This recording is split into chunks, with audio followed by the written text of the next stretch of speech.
Welcome guys. In this tutorial, we'll show you how to recover deleted files in CapCut. If you find this video useful, please support us by subscribe and leave your comment below. If you delete a file by mistake, calm down, don't panic.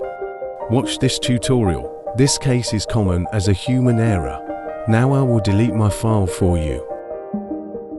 And now my file has gone. Then I will find my deleted file before. The solution is simple. Just go to Trash directory in CapCut application on the right side. And you will find your file there. Now it is time to bring him home. Click Restore. Now your file has appeared again. Remember, this only applies before 30 days. Or you didn't delete this file from Trash.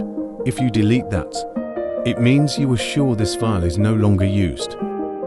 Have a nice day, and see you on the next tutorial.